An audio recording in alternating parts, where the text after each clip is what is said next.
সীমান্ত এলাকায় গমন করে সাধারণ কৃষকদের ফসল যেন নষ্ট না করা হয় এবং কৃষক ছাড়া অন্য কোনো বহিরাগতদের বিনা কারণে যেন সীমান্তের শূন্য রেখায় না যাওয়া হয়, অযথা ঘোরাঘুরি না করা হয় সে অনুরোধ জানান বিজেপি অধিনায়ক লেফটেন্যান্ট কর্নেল গুলাম কিবরিয়া। 23 জানুয়ারি বিকেলে চৌকার বাখর আলী সরকারি প্রাথমিক বিদ্যালয় মাঠে এই সভা অনুষ্ঠিত হয়।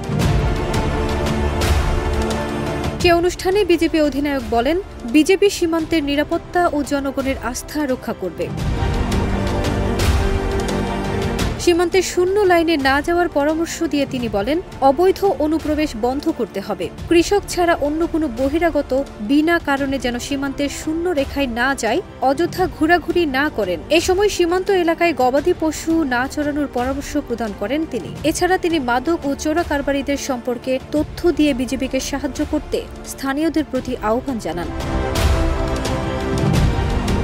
প্রসঙ্গত, চাঁপাইনবাবগঞ্জের শিবগঞ্জ উপজেলার চৌকা সীমান্তে জনসচেতনতামূলক মতবিনিময় সভা করেন বিজেপি। গত 5 জানুয়ারি থেকে 8 জানুয়ারি পর্যন্ত এই সীমান্তে বেআইনিভাবে বিএসএফ এর কাঁটা তারের বেড়া নির্মাণ নিয়ে উত্তেজনার সৃষ্টি হয়। পরে গত 18 জানুয়ারি গাছ ও ফসল কাটা নিয়ে এই সীমান্ত ও পাশের কিরণগঞ্জ সীমান্তের মাঝে বাংলাদেশ ও ভারতীয় নাগরিকদের মধ্যে সংঘর্ষ হয়।